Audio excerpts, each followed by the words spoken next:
오늘 산부 예배 나온 여러분들을 주의 이름으로 축복하고 환영합니다.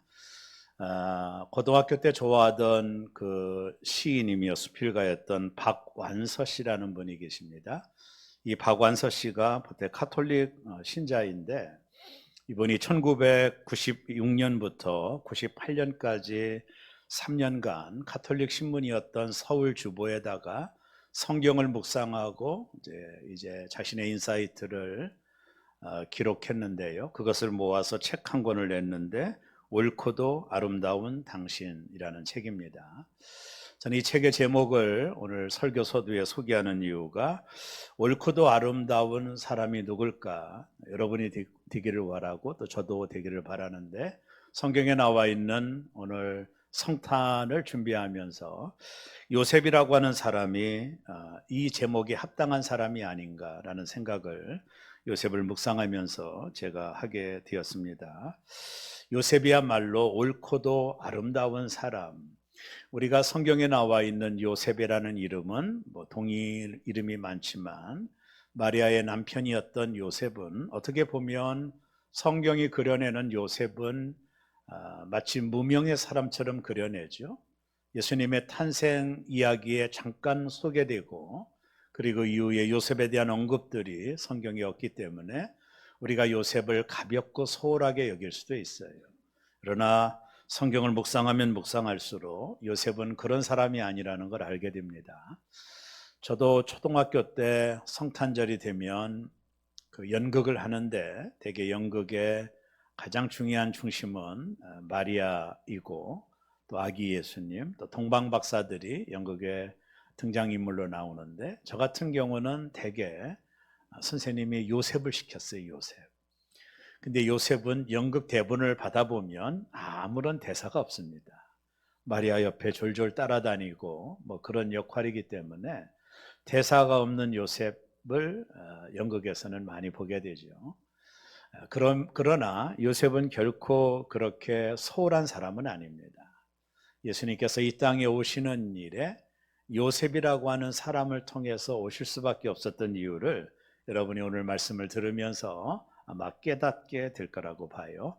자, 우리는 대강절을 보내고 있는데요. 예수님이 이 땅에 어떻게 오셨나요? 성탄을 앞두고 잠깐 한번 살펴보면 유대 나라에 나사렛이라고 하는 동네가 있었습니다.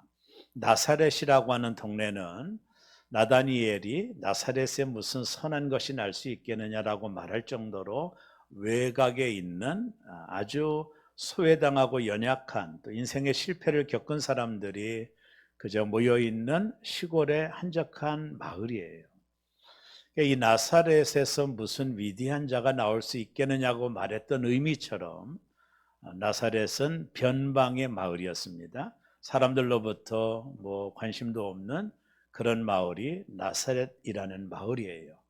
하나님께서 당신의 아들을 이 땅에 보내실 때 유대 나라의 예루살렘도 있고 여러 도시가 있는데 왜 하필이면 이 나사렛을 하나님이 주목하셨을까?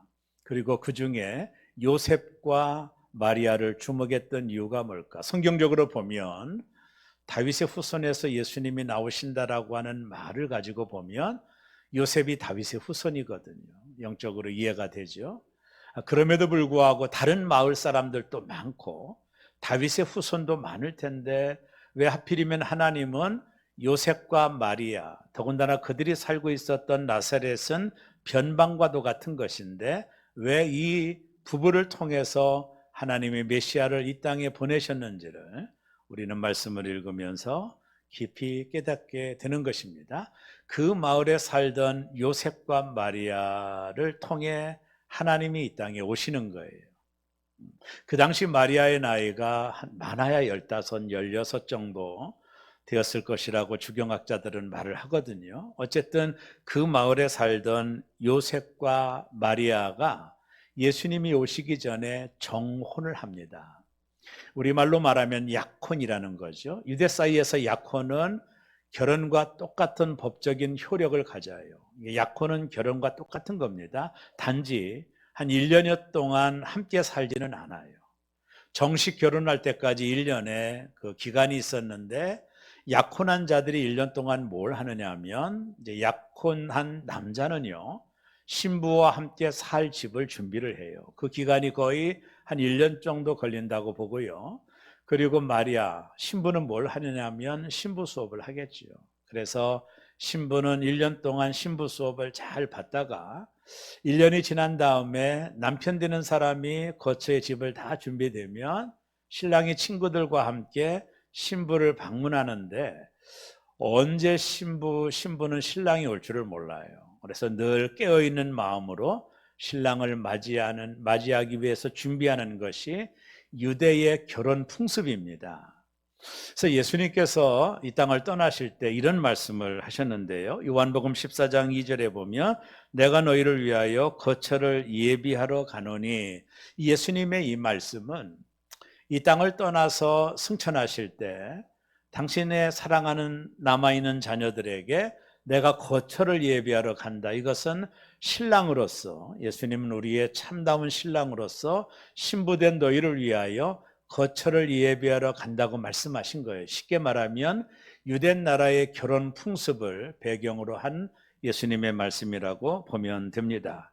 자, 이렇게 마리아와 요셉이 정혼을 하고 1년의 기간을 준비하고 있었던 차에 요셉의 귀에 뜻하지 않는 소식 하나를 듣게 됩니다. 아마 요셉과 가까운 친구가 전해졌는지는 모르겠지만 당신이 정혼한 마리아가 임신을 했다는 것입니다.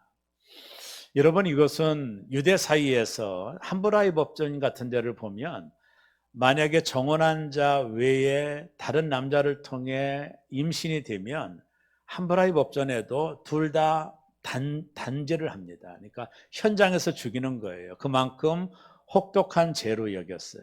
성경도 마찬가지입니다. 이 마리아가 임신했다라는 소식, 요셉의 입장으로는 자기와 전혀 상관이 없는 정혼자가 임신을 한 것이니까 여러분 얼마나 분노심이 있겠어요. 자기는 신부를 위해서 거처를 준비하고 있는데 뜻하지 않는 자신의 아내 될 마리아가 임신한 거예요. 여러분 요셉의 입장으로 보면 얼마나 분노심이 있겠어요. 배신감도 얼마나 있었겠습니까? 충분히 이해할 수 있는 상황입니다.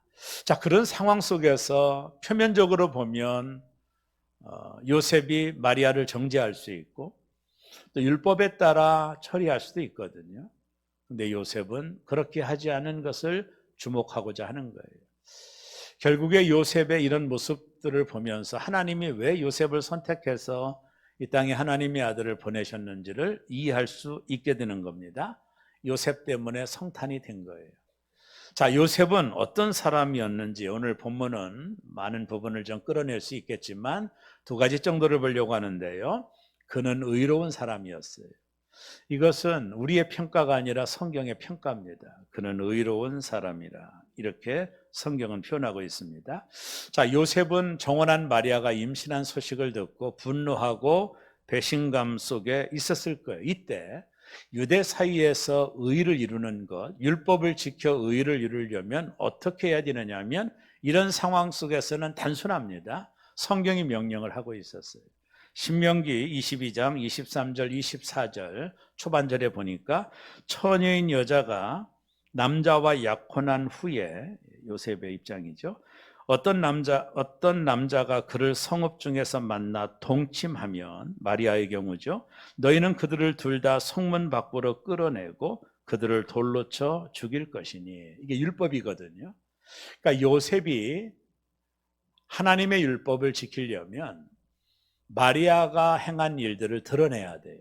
사람들에게 오픈하고 이 마리아와 연관된 남자를 찾아내서 성문 밖으로 끌어내서 하나님의 율법대로 돌을 쳐서 죽이는 겁니다.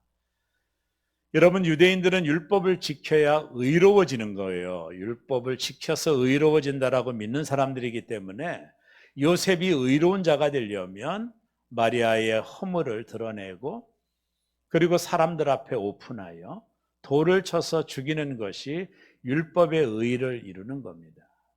그래야만이 요셉이 의로운 자라고 하는 소리를 듣는 거예요.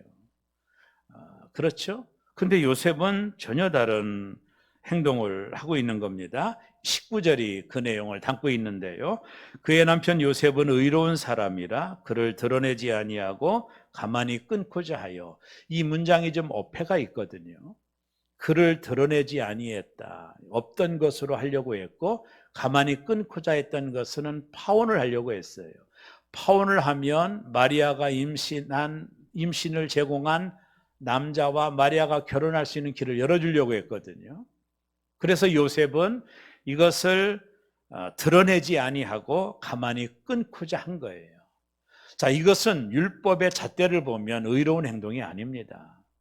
이것은 만천하에 드러내서 율법의 의를 이루려면 요셉은 마리아의 허물을 드러내야 돼요.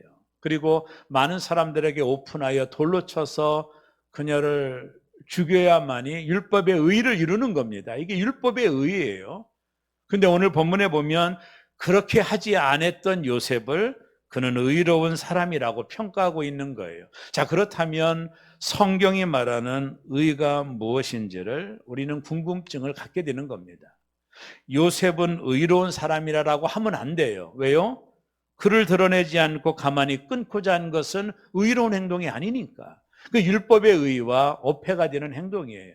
근데 성경은 요셉을 의로운 사람이라고 말을 했기 때문에 성경이 말하는 의롭다라고 하는 개념을 우리 한번 좀 살펴보고자 하는 것입니다. 우리가 되게 의롭다라고 말할 때 그것은 되게 불의를 참지 못하고 고발하거나 고소하는 것을 생각하거든요. 그래서 그것이 우리는 되게 정의라고 생각을 합니다. 잘못된 것을 드러내서 사람들로 하여금 알게 하고 바른 질서를 삼아야 된다는 것이 정의가 말하는 개념이거든요. 틀린 말은 결코 아닌 것이죠. 자, 그러나 정말 정의라면 요셉의 행동은 이해가 되지 않는 겁니다. 마리아의 잘못을 드러내야 되거든요. 잘못된 것을 드러내야 정의가 세워지니까. 그런 면으로 보면 요셉의 행동은 정의롭다라고 보기가 참 어려워요. 자, 그렇다면 그런 요셉에게 왜 성경은 의로운 사람이라고 평가를 내리고 있는지, 성경이 말하는 의가 무엇인지를 가만히 살펴봐야 돼요. 자, 한 번은 바리새인들이 현장에서 가늠하다 붙잡힌 여인을 데리고 예수님께로 왔습니다. 바리새인들이 예수님께로 이 여인을 데려온 것은 두 가지 목적을 이루기 위해서인데, 예수님을 곤란하게 만들기 위해서예요. 현장에서 가늠한 여자는 돌로 쳐서 죽이는 것이 율법의 의거든요. 그래서 이들은 빼도 박도 못하도록 예수님께 현장에서 가늠하다 잡힌 여자를 데리고 온 거예요. 자, 그렇다면 바리새인들은 예수님이 어떤 반응을 보이는지 보고 싶었던 거예요. 만약에 율법의 의대로 이 여자를 죽이라 명령했다면 저들은 돌을 들어 여인을 죽였을 겁니다. 그리고 그들은 이렇게 생각할 겁니다. 뭐 이 사람이 하나님의 아들이야. 국률도 없고 은혜도 없는 사람이라고 책망할 수 있는 조건이 있고요. 또 하나, 이 여자를 그냥 풀어주면 이 사람은 율법을 어기는 사람이라고 하는 제목을 씌워 예수님을 더 어렵게 만들려고 했던 목적이 있죠. 예수님 입장으로 보면 빼도 박을 수 없는 상황에 직면하게 된 거예요. 자, 예수님이 땅에 글씨를 쓰며 한 말씀 하십니다. 그것이 어떤 말씀이냐면 죄 없는 자가 돌로 차라, 이렇게 말씀하셨어요. 돌을 들어 예수님의 명령을 기다리는 많은 사람들이 죄 없는 자가 돌로 치라고 하는 예수님의 말씀에 양심의 가책을 느낀 거죠. 여러분, 죄 없는 자가 어디 있어요? 여러분, 정의를 말하고 옳음을 말하는 사람들이 과연 깨끗하고 정직하고 허물이 없을까요? 그렇지는 않거든요. 그러니까 죄 없는 자가 돌로 치라는 예수님의 말씀에 사람들이 너나 나나 할 것 없이 충격을 받은 거죠.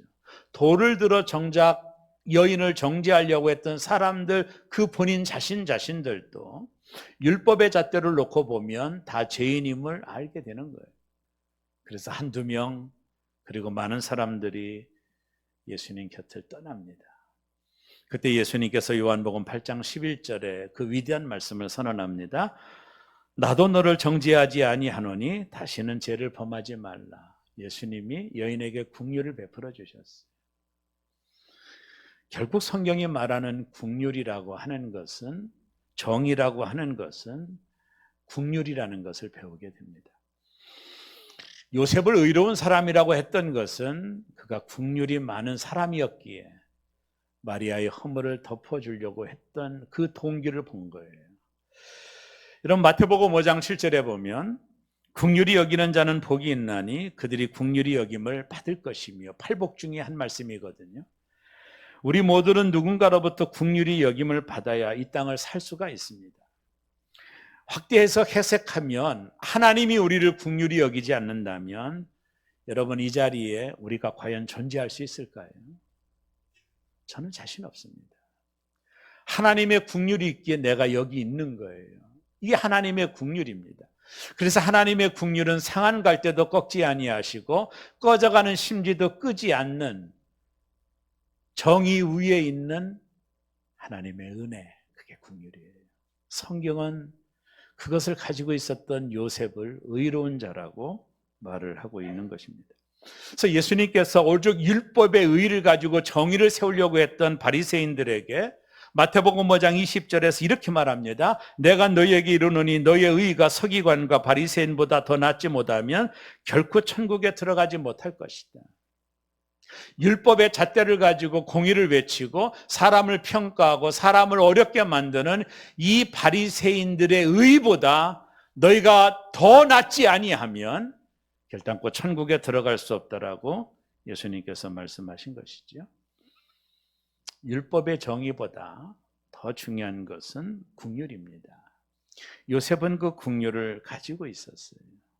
율법의 잣대로 마리아를 정죄할 수 있고 그를 죽이는 현장에 내몰리게 할 수도 있었지만, 그러나 요셉은 긍휼의 사람이에요. 그저 없던 것으로 조용히 끊어 여인의 생명을 지켜주려고 했고, 그런 요셉을 성경은 의로운 자라 한 겁니다. 지금 이 시대를 보세요. 남의 잘못을 드러내고 비판하고 정죄한 일에 아주 익숙한 시대입니다. 그래서 세상이 어지러운 거예요. 율법의 의를 가지고 하나님이 나를 대하신다면 자신 있으신가요? 우리 모두는 자신이 없어요. 우리가 누군가에게 율법의 잣대를 가지고 평가하고 그를 드러내고 그의 잘못을, 허물을 드러낸다면 여러분, 우리 눈 속에는 더 큰 들보가 있는 거죠. 우리는 완전하지 않아요. 하나님이 우리에게 원하는 것은 긍휼입니다. 긍휼히 여기는 자가 긍휼히 여김을 받는 거예요. 하나님이 율법의 잣대를 가지고 우리를 평가한다면 이 자리에 누가 있을 수 있겠어요? 하나님의 긍휼하심이 나를 숨쉬게 하는 것이죠. 의로운 요셉을 통해 성탄이 임하고, 왜 하나님이 아들을 보낼 때 요셉이라는 사람을 택했는지를 알 수 있는 부분이에요.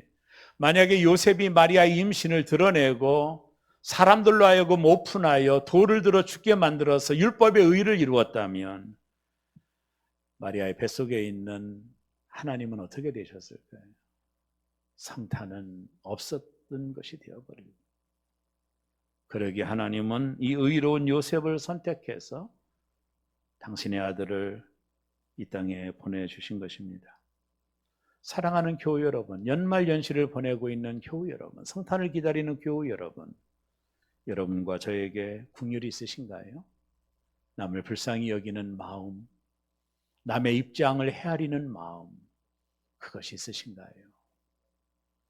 긍휼히 여기는 자가 긍휼의 여김을 받는 겁니다. 내가 하면 로맨스고 남이 하면 불륜인가요? 어떻게 세상을 보세요? 율법의 정의로 남을 판단하고 비판하고 정죄하는 것이 과연 정의로운 것일까요? 율법의 정의로 남을 판단했다면 예수님은 현장에 잡혀온 여인을 죽이라고 하셨을 거예요. 그게 율법의 정의니까. 그러면 그 여인은 돌에 맞아 죽었을 것입니다. 그러나 그 여인에게 예수님은 긍휼을 베풀어 주셨어요. 그게 율법의 정의보다 더 큰 하나님의 은혜이니까. 그 마음을 가지고 있던 요셉을 통해 하나님이 이 땅에 성탄하실 수 있었던 것이에요. 하나님은 오늘도 성탄하기를 원해요. 많은 사람들에게 성탄하기를 원하는데 바로 저와 여러분, 국률이 많은 저와 여러분을 통해 하나님은 지금도 오시기를 원하는 거예요. 그게 성탄입니다. 두 번째, 요셉은 사랑을 실천한 사람이라고 정의할 수 있습니다. 그가 처음 마리아의 임신 소식을 들었을 때 속으로 참기가 어려웠을 것입니다. 남자라면 다 동일하잖아요. 분노심이 있었을 것이고 드러내서 마리아의 안가품하고 싶은 생각도 있었을 겁니다. 근데 성경은 일관되게 19절에 그를 드러내지 아니하고 가만히 끊고자 했다. 그는 조용히 파혼함으로 마리아의 생명을 지켜주고 싶었고 그 배후에는 그녀를 사랑하는 사랑이 있었어요.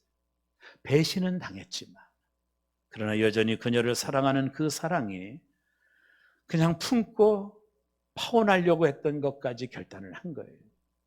왜요? 사랑은 모든 허물을 덮는 거니까.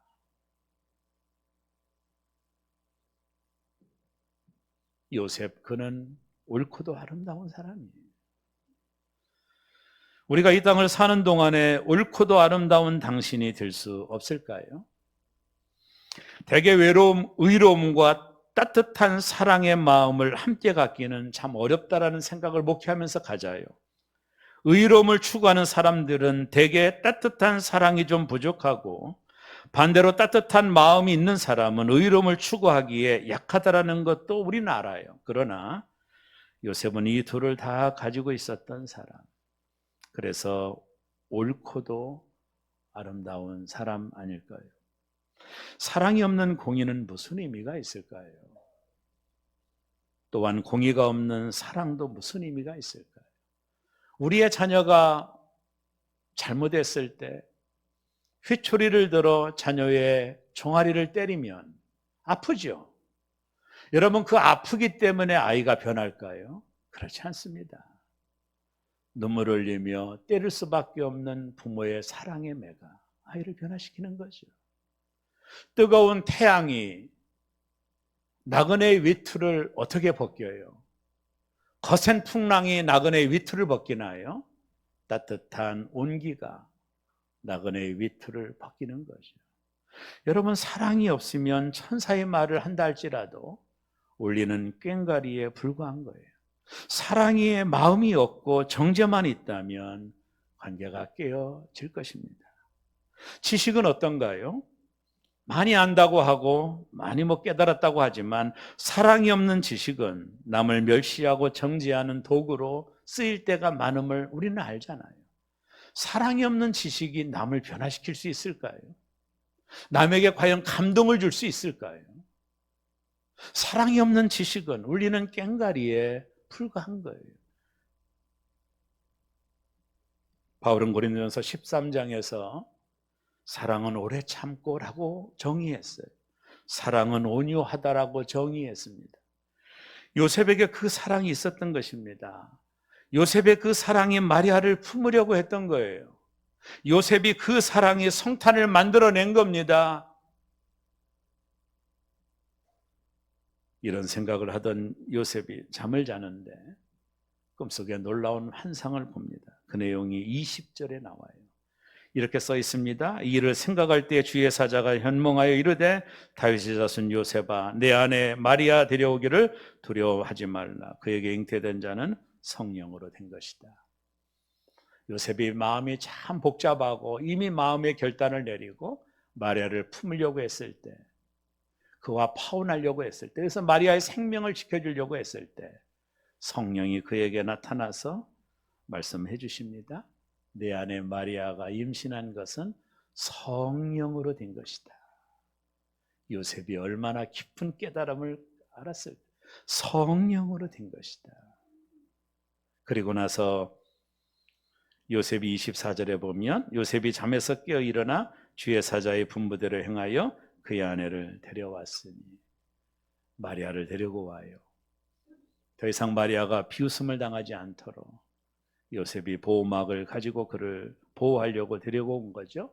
그리고 마태복음 1장 25절 이렇게 말합니다. 아들을 낳기까지 동침하지 아니하더니 나음의 이름을 예수라 하니라. 옳고도 아름다운 요셉을 통해 예수님이 이 땅에 오신 것입니다.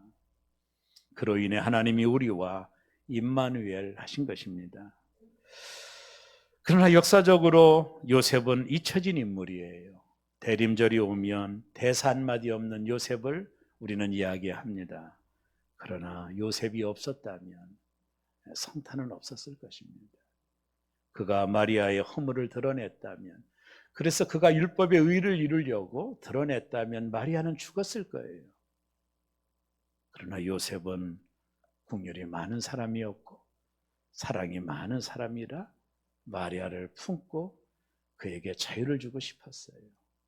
이 요셉의 그 아름다운 마음이, 옳고도 아름다운 요셉을 통해 하나님이 이 땅에 오실 수 있었던 거예요. 오늘도 하나님은 이 땅 가운데 성탄하기를 원합니다. 바로 저와 여러분을 통해서입니다.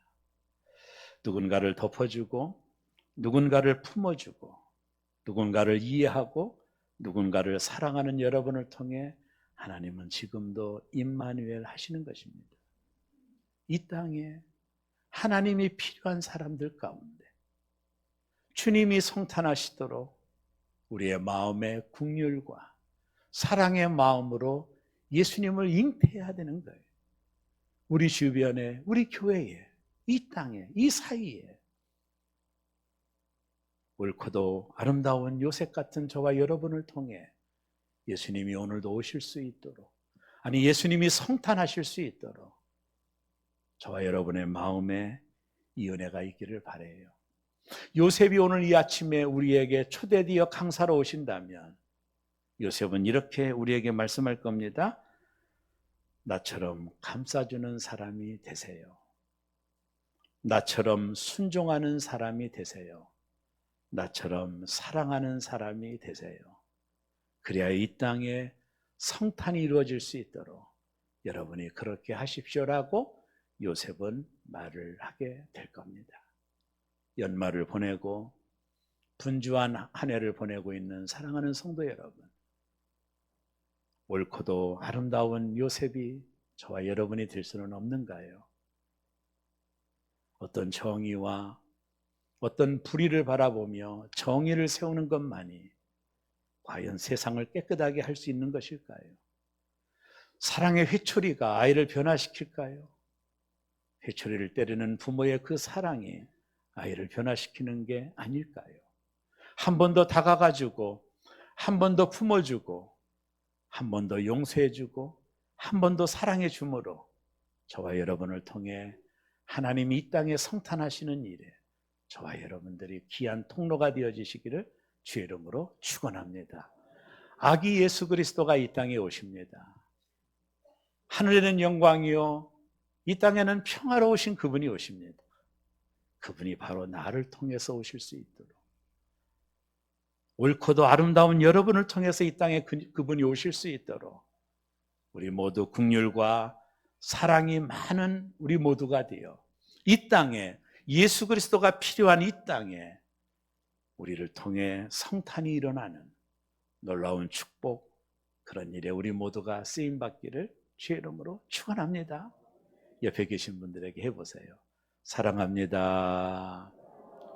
못되게 굴어서 죄송합니다.